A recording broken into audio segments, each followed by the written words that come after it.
Hello everybody and welcome back to another video. Today with me I have Ben. Wouldn't it be nice if we were older and we wouldn't have to wait so long?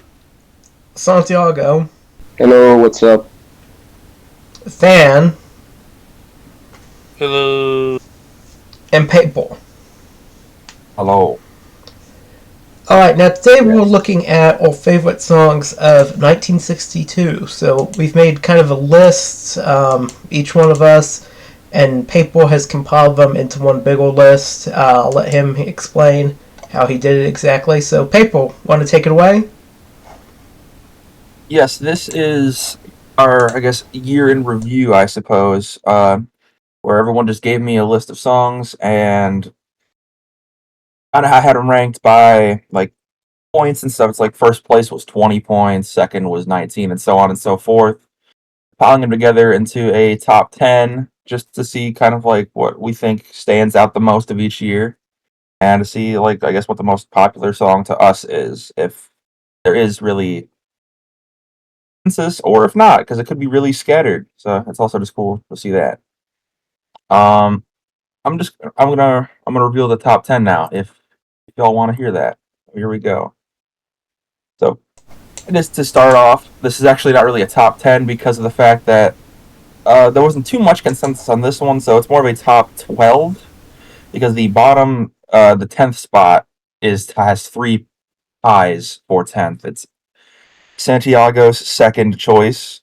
Uh, I don't know how to pronounce this actually. Latem the Yam. I don't know. Santiago, you think you could pronounce this for me? You could, because I have no idea how to pronounce this. I guess it's the stem de l'amour or something like that. I don't know French either, so I'm just taking a Well, guess. that's I better than do I know probably would French. have said. I Oop. do know French. So it's Les Temps de l'amour by Francois Hardy. Right Oh, on. Yeah, yeah. that's it. All right. And also tied for 10th, fans' second choice is Out of This World by John Coltrane. And my second place choice, Miserlou by Dick Dale. For ninth, we have another Francois Hardy that I'm gonna. This is also tied. What want me to say it for you? Okay, for ninth place, we also have another three-way tie. Well, it's ninth, eighth, and seventh are all tied, I should say. You think I can pronounce this also, Ben? I have no clue. Tous les garçons et la fille. Right on, by Francois Hardy. Fans' first choice for eighth place with 20 points. Spartacus Love Theme by Yusuf Lateef. Seventh place, my first place choice, also with 20 points. Stand By Me by Benny King. I'm surprised no one else had that. I'm just going to assume that no one else knew that was from 1962. Yeah, I have that as a different year, personally. Yeah, I would have picked that for sure. It's a great song. when I looked it up, the album it originally came from was 1962. I don't know. Sixth place, we finally have some people who have the same song. We have for 30 points, Chris's 10th pick and Ben's second place pick. Song for Woody by Bob Dylan. Never heard that song before. Fifth place is Green Onions by Booker T, which was Santiago's fourth and Fan's seventh place. I have heard this one before, but I did not know it was from 62. I would have picked that if I definitely knew that. That was 31 points. P.S. I Love You for fourth place by the Beatles for 32 points, both Chris and Ben's fifth place pick. With 35 points, You Really Got a Hold on Me by Smokey Robinson. This is Chris's third place and Ben's fourth place pick. You're going to notice a theme here for the top four. Number two with 38 points is Chris's number one and Ben's number three, Love Me Do by the Beatles. And number one with 39 points, which is Ben's number one and Chris's number two, I Can't Stop Loving You by Ray Charles. Woo! All right. There's a lot of really good songs on there. I hadn't thought about French songs. I had not thought about including Santiago. We would say those songs. Are the songs Yay Yay? Or is this a little too early to have that label? Sorry, what you mean? So when we're thinking about the Francois Hardy songs that you've picked, Tous les garçons et la fille, and Le Temps de l'amour. Yeah. What genre would we say those were?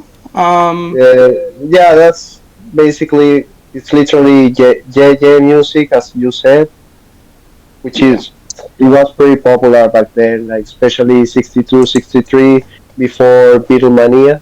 So, yeah. Yeah. I admittedly am a little bit more familiar with a little bit later work by France Gall, more than the Francois Hardy, but I am obviously familiar with Francois Hardy. I just hadn't thought about it when making this list at all. Similarly with the Coltrane that Fan had, I hadn't considered that really. I probably should have. I was definitely thinking a lot more in terms of like pop songs or folk songs, or No, like I will have literally come up with some jazz too. Like I completely forgot that we had some good jazz back then too. Like, so it's hard to keep in mind so many songs, you know. yeah. Yeah. I didn't really think about the Beatles for like 1962. Like, even though yes, they did come out in '62, I'm always going to associate that with '63 as the year the album came out. That's really like when the Yeah, me Beatles started too, really me making too. sense to me. I'm surprised Bring It On Home to Me didn't make the top 10 or 12 or whatever. Yeah, I'm a little surprised that also like feel like Boom Boom by John Lee Hooker. Like that's a good one for me. I always had that one on like in the back of my mind, you know. And like hearing like listening to this top 10 before we filmed, I definitely knew more from this than I thought. Like I've definitely heard "I Can't Stop Loving You" before, or "You Really Got a Hold on Me," Green Onions. I really like Green Onions. That's a one I'm happy to have been reintroduced to with this. Um, but yeah, no, there's very large spread for this one. I don't say large spread. It's more that like not we didn't really have too many choices each for this one because I mean there's not really a minimum of submissions.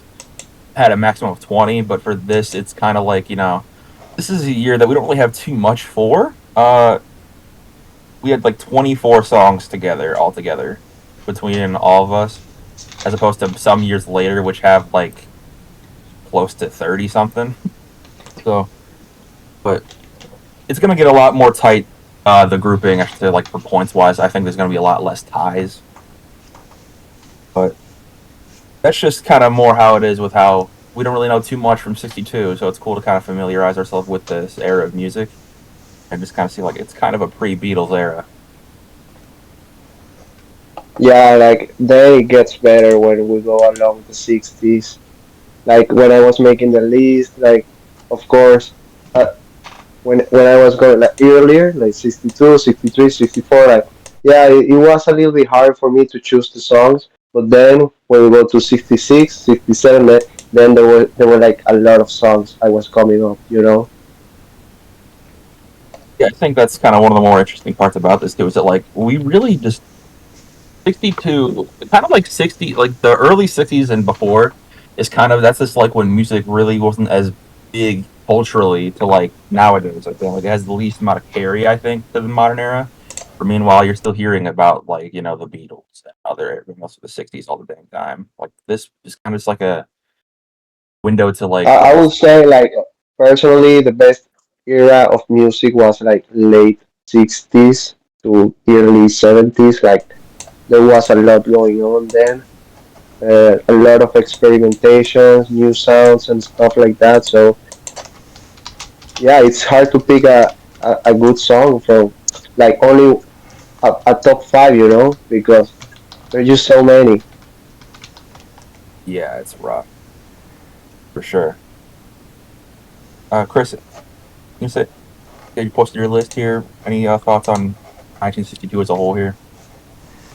I mean, I think these songs were all very good songs. I didn't have all that many, but I think that the songs that were here definitely had quality. Of course, obviously, these are obviously cherry-picked by us for the best songs of the year, so of course they should have quality. There really are some great songs here. I Can't Stop Loving You, of course, is a all-timer. You Really Got a Hold on Me is great. I prefer the Smokey Robinson version over the Beatles version, personally. As I said, I was surprised no one else had Bring It On Home to Me by Sam Cooke. That's a great one that I had. I also, I think, was the only one who had Surfin' Safari by the Beach Boys. Kind of surprised no one else had that, but... I think of, like, Surfin' Beach Boys, I think of a later Beach Boys song, Surfin' USA. You know, that's kind of like the first default Surfin' Beach Boys song for me. Fail. Yeah, surf rock. I'm surprised not a lot of surf rock in this year from, like, kind of in general. It's kind of like this early, like, this is kind of like the surf rock kind of like thing. It's kind of from this era. There's, like, I'm a little sad that no one else really voted for Miserlou here. Like, it's a classic, like, charming kind of just like little cover. It's a cover of, like, I believe, like, an Arabic song. If I have to look that up again, but, like, it's surprising that, like, you can kind of hear that, like, kind of like semi-Arabic influence, like, in the song. That's pretty cool. Maybe if I thought about it, I would have added, but I forgot it. So Yeah, that's true. It is easy to forget. Yeah, I'm gonna have to listen to it because I'm not sure, based off of the name, that I'm quite familiar with it. I think you First of definitely all, heard it as soon as you hear it, you will know what it is because its instrumentation is extremely famous. Let me go over Yeah. to Like it. the we can theme look it song up on right Kitchen now. Nightmares for some reason. So, if you ever seen Kitchen Nightmares, that's the theme song. I don't know why that was what it's not like it's a bad song. It's like a weird choice. Yeah, it's a banger. Great. Yeah, Yeah, it makes play me right think now, of man. playing. Makes me think of playing Lego Indiana Jones, even though I don't think it's in there. Lego Indiana It's a Jones fun is said. connection. Sorry, go ahead, people. I said that's a fun connection. I don't know. Yeah, I was gonna say Lego Indiana Jones is just like Indiana Jones music. I thought. It is, but vibes based. This does sound familiar.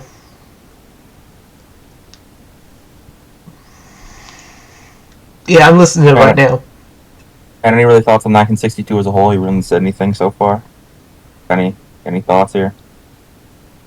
Oh, me? Yeah. Oh, sorry. Yeah, I mean, it was, obviously pretty much all my picks are jazz picks, so that's kind of the music from the 60s that I listened to the most.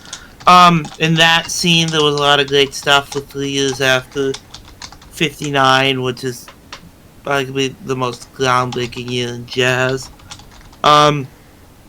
Pretty much, everybody who was on Kind of Blue is off doing their own thing now. The big three being Bill Evans, John Coltrane, and of course Miles Davis, the guy who made the record. All off in their own bands. They've all kind of. Also, there's Cannonball Adderley doing his own thing. Yeah, I mean, there's a lot of great stuff. Of course, we're kind of at the tail end of folk as well, which is pretty interesting. Not that like it's over. But obviously, as the 60s would move on and Bob Dylan would go electric and stuff, not folk music didn't die. Obviously, no music genre ever dies. But certainly became significant. This is kind of the end of its prominence too, which is interesting to see when I was looking through the charts. Kingston Trio still very prominent people like that even 5 years later would be pretty much completely obsolete as far as popular music goes. So, interesting look to just go through the charts and see people like that. I will say I personally have Stand By Me listed as a 1961 song. That's why it was missing on mine. If we had all considered 1962, it definitely would have been really high, I think. Oh yeah, I agree. I just think we're not doing 61, or because it's like we agreed it was like didn't really want to. So, but yeah, no. When I saw like it came on an album in '62, I'm like, oh, right on. So every time to throw that in there, I mean, it's a great song. It's a timeless classic for sure. It's an all-time. Yeah.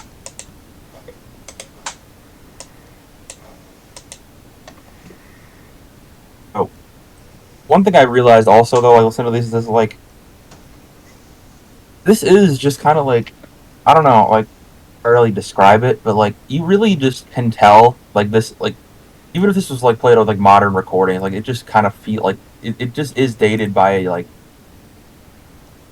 even like recording wise, you can just kind of feel that this is like pre a lot of just like changes in music stylings that like I wouldn't say the Beatles. It's like kind of like people in the '60s pioneered changes of like how sound like these music sounds. Like I keep saying like a lot. That's just a vocal crush. That's my fault. But even I just had to resist it there. Comparing You know, early like there this should be era a of time. the Beatles to There like should be a time in music, sorry, that we should say like before the Beatles and after the Beatles, because before the Beatles, music was very differently, and when the yeah. Beatles came in the scene, music changed completely. You know, like Rapidly. Beatles. Early Beatles to later Beatles is a massive change. You know. A rapid Yeah, change. yeah. No, but even early Beatles was already kind of different to what was playing on the radio back then. Like you had music like Bobby Darin or I don't know, this kind of music like Dean Martin or Frank Sinatra that was playing a lot back then. And suddenly you heard something like I Want to Hold Your Hand. That was like, that blew people's mind, you know? Yeah, yeah, Yeah. Perry Come Yeah. as well. Couldn't agree So, more for sure. Like I was trying to say that, but my voice was saying no.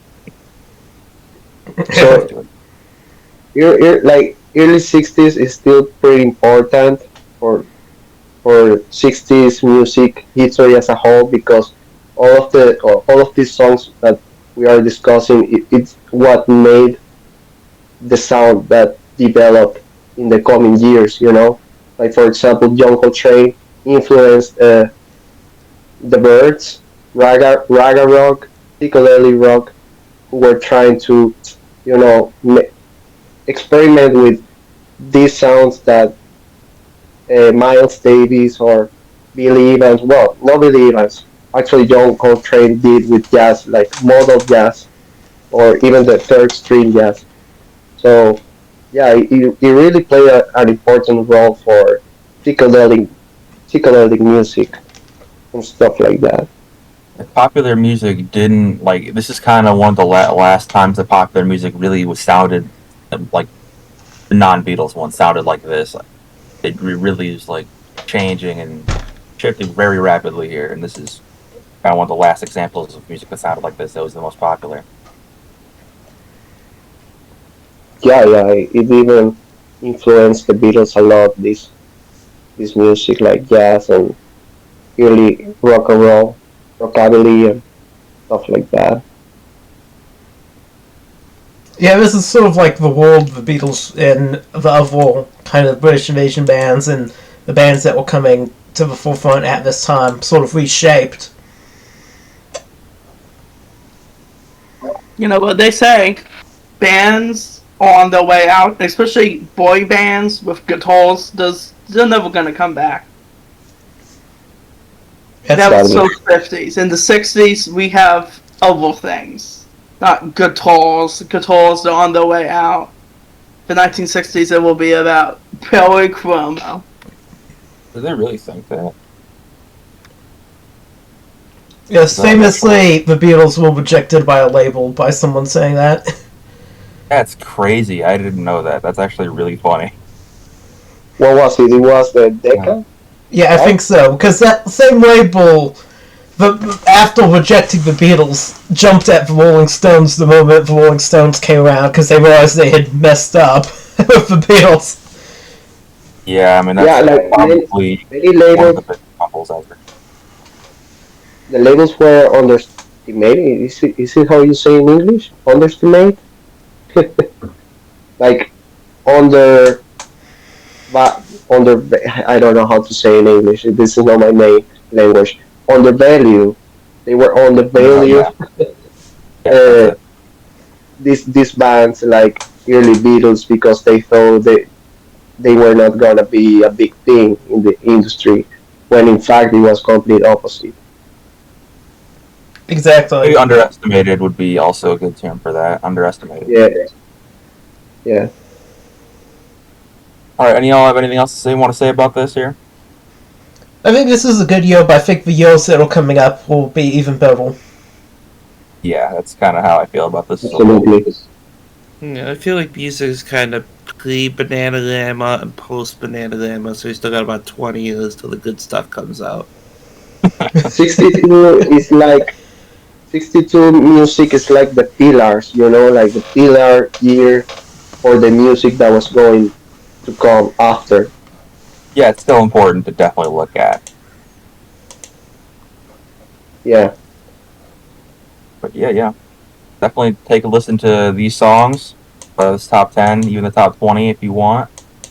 I think this is a solid list though, even though it's not like the most like groundbreaking to us or groundbreaking to listen to. You can still definitely tell that this is definitely influential to the future of music as a whole, even if it's not the biggest nowadays. Some of these are still popular a little bit. I mean, like Misery Lou's iconic, the Beatles tracks. I mean, they're the Beatles. Ray Charles, Smokey Robinson. It's still semi prominent, not like the forefront. Oh, okay. Altogether, I thought that this episode has been a success because we have actually gotten a pretty good diversity of songs on here. Well, Christopher and I, of course, tend towards the kind of rock and folk, and there's also some R&B in there with Ray Charles. And a couple other things. We actually do have quite a bit of diversity here. We have jazz from Fan, the Spartacus Love theme. We got John Coltrane's Out of This World, of course. But we also had like French yeah music. So altogether, I was kind of worried that this might cluster a lot, but we actually have quite a bit of musical diversity on this list, even though it's just a short top 10. So I thought that was pretty good. And okay, I've run out of stuff to say now. I definitely wonder how like that diversity is gonna like carry on into future years if it even does. Because like I actually have no idea how the rest of the top tens are gonna go, especially as we get into further decades. We could homogenize to like one or two genres pretty easily, but we could just as easily insane diversity, which I think is really interesting with this exercise in general. It's like we all have pretty similar tastes to a degree, but we also have our own little niches that we fill. But it's as more songs get more common between us, it's gonna be a lot harder for those niche songs to shine through. As here, like the bottom like six were all like the top ones and twos of people that weren't picked by other people. So that's definitely interesting to see as we go forward. Well, Fan at least will keep us with some weird stuff. Random call out. Yeah, No. well, I like to think it's more interesting stuff is the way I look at it, but if you want to use the word weird, that's yours. I say it as a good thing. I say it's a good thing. I know, I'm just messing with you. Sure. But no, I think this is a great just kind of exercise just to see like music year by year. I think this is a fun idea. Just want to close this out. Yes, and again, if you enjoyed this video, be sure to like and subscribe. It helps us all out a lot. We really enjoy doing this, so your support is greatly appreciated. Thank you for watching. I hope you have a great rest of your day, and I'll see you in the next one.